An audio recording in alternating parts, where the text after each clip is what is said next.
এবার এর মধ্যে দিয়ে দিচ্ছি 1 চামচ হলুদ গুঁড়ো, সাথে দিচ্ছি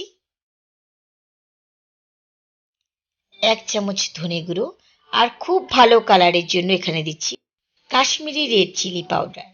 আর ঝালের পরিমাণটা সবসময় বলি আমি যে যারা যতটা ঝাল খেতে চাও সে বুঝে রেড চিলি পাউডারের পরিমাণটা দিতে পারো।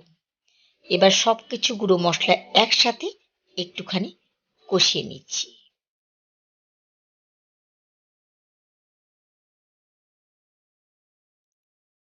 কিছুক্ষণ পর পর এসে এসে ভালোভাবে নেড়ে চেড়ে নিতে হবে, কারণ মশলা যেন খুব ভালোভাবে আমাদের ভাজা হয়।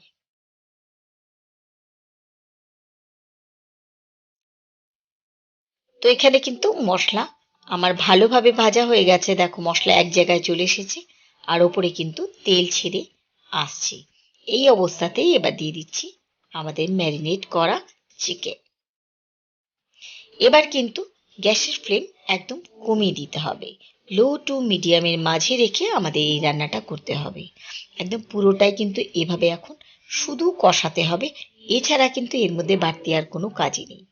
তাই ফ্লেম কমিয়ে দিয়ে একটু সময় হাতে নিয়ে খুব ভালোভাবে আস্তে আস্তে ভালোবাসার সাথে এটাকে নেড়ে চেড়ে যেতে হবে। এটা যত ভালো কষানো হবে আস্তে আস্তে এর কালার চেঞ্জ হবে। আর এর মধ্যে যেহেতু আমরা দই দিয়েছিলাম সেখান থেকে কিন্তু আস্তে আস্তে জল ছাড়া শুরু হবে, আর ওই জলেই কিন্তু আমাদের আজকের চিকেন সেদ্ধ হবে। এবার দিচ্ছি স্বাদ মতন একটুখানি চিনি। আমি বরাবর বলে থাকি স্পাইসি যে কোনো খাবারে যদি একটু চিনি পড়ে তাহলে কিন্তু নুন তার সামঞ্জস্যটা বজায় থাকে। তবে নেহাত যারা চিনি খাও না তারা চিনিটাকে বাদ দিয়ে দিতে পারো। খুব ভালোভাবে কষাচ্ছি, দেখো আস্তে আস্তে কিন্তু এখান থেকে জল ছাড়া শুরু হয়ে গেছে। তাই ফ্লেম কিন্তু এখন একদম বাড়ানো যাবে না, হাই ফ্লেমে করলে পরে সাথে সাথে মশলা পুড়ে ড্রাই হয়ে যাবে আর চিকেন কিন্তু সেদ্ধ হবে না। তাই এভাবে কিন্তু আস্তে আস্তে আমাদের পুরো চিকেন সেদ্ধ করতে হবে।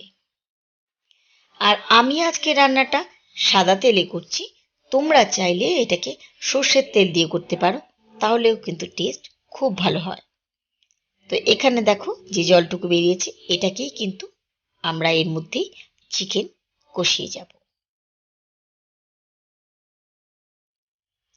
কালার দেখতে পাচ্ছ আস্তে আস্তে কিন্তু অনেকটা গাঢ় হচ্ছে, এটা কিন্তু আরো গাঢ় হয়ে যাবে।